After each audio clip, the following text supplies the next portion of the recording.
প্রিয় দর্শক শ্রোতা, আমাদের অনুষ্ঠান ৫৯তম কবিতা আসরের অনুষ্ঠান যে যেখান থেকে দেখছেন, দেশ প্রবাস থেকে যারা দেখছেন তাদের কাছে আমাদের অনুরোধ থাকবে আর এই অনুষ্ঠানটাকে আপনাকে আরেকটু বেগবান করার জন্য আপনারা যতটুকু সাধ্য শেয়ার, কমেন্ট এবং লাইক করবেন।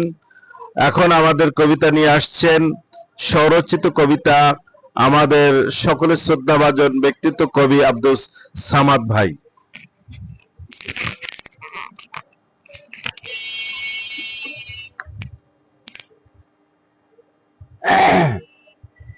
আসসালামু আলাইকুম। আজকের আমার কবিতাটা একটু বড়, ছোট ছোট লাইন, কিন্তু অনেক বড়। তারিখটা আসেনি, যাই হোক। কবিতার নাম হচ্ছে কারিগর মিস্ত্রি। মানুষ রূপে জন্ম নিলাম, জীবের সেবা খেতাব পেলাম, তবুও না বুঝতে পারি এই দুনিয়ার কারিগরি। কোন কারিগর কেমন করে সচল রাখে বিশ্বটারে, কেমন করে আকাশটারে রাখছে ধরে মাথার পরে। তারার মালা তৈরি করে সাজিয়ে দিলেন আকাশটারে, সূর্য সবার মধ্যমণি, গ্রহগুলো টানছে ঘানি। কেমন করে সূর্য চাঁদে ঘুরছে পড়ে কোন সে ফাঁদে, কার কথাতে অনুগত থাকছে এরা অবিরত। আকাশ ছোঁয়া পাহাড় গুলো কেমন করে কে বানালো, পাহাড় হতে জন্ম নিয়ে ঝর্ণা নদী ছুটছে ধেয়ে, শহর নগর পাড়ি দিয়ে সাগর জলে মিশছে গিয়ে। তৈরি এসব কে করিল, কেই বা এদের পথ দেখালো, সেই পানিরে বাষ্প করে উড়িয়ে নিয়ে মেঘাকারে ঢালছে পুনো পাহাড় পরে, জমায় বরফ থরে থরে। চলতি পথে কোথাও থেমে বর্ষা হয়ে আসছে নেমে, পান করে সে সঞ্জীবনী, প্রাণ ফিরে পায় এ ধরনী।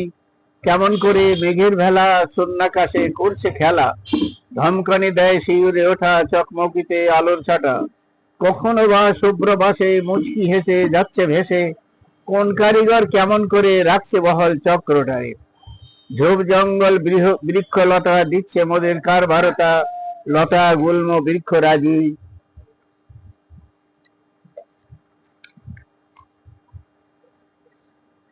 শস্য কণা, শাক সবজি, ফল ফলাদি, হরেক প্রকার মিঠাই খোদা যোগায় আহার, মিঠাই খোদা যোগায় আহার। কার ইশারায় কেমন করে চলছে এমন জীবন ভরে। ঝোপ জঙ্গল ফুলের শোভা, সুবাস ছড়ায় মনোলাভা, কীট পতঙ্গ পশুর দলে কার বা আদেশ মেনে চলে। কার হুকুমে মান্য করে দিচ্ছে সেবা মোদের তরে। কেমন করে সাগর তলে লক্ষ প্রাণীর জীবন চলে, কেমন করে গভীর কূপে গভীর ভূমে তেলের মজুদ উঠল জমে। রত্নখনি কেমন করে সঞ্চিত হয় ভূ জঠরে, ভূধর হতে কেমন করে লাফায় লাভা পাথর চিরে। সেই কারিগর কোথায় থাকে বলতে পারে কে আমাকে। ভাবলে ভাবলে পরে এসব কথা হেট হয়ে যায় যাদের মাথা, ইমানদার আর মুত্তাকিসে চিনতে পারে এক নিমেষে। জবাব নিয়ে নাকের ডগায় বুদ্ধিমানে হাতেড়ে বেড়ায়, সেই কারিগর আল্লাহ মহান, কুন ফায়াকুন তাহার ঈশান।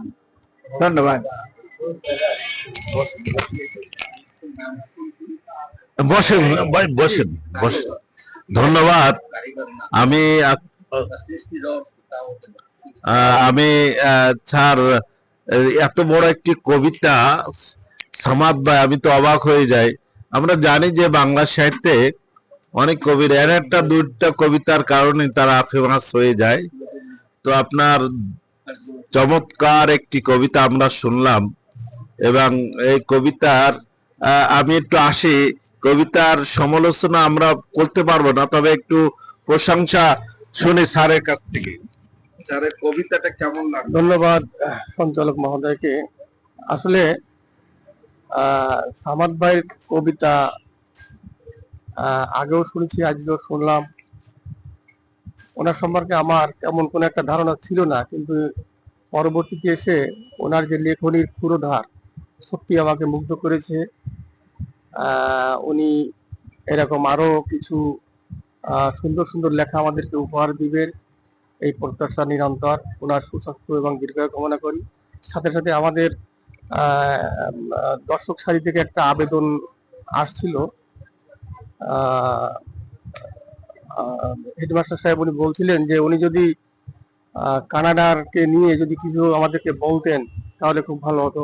তো আজকে যে হবে এটা না, উনি ভবিষ্যতে এই কানাডাকে নিয়ে যদি কোনো ভালো কোনো গল্প বা কাহিনী বলতেন তাহলে আমরা উপকৃত হতাম। ধন্যবাদ সবাইকে।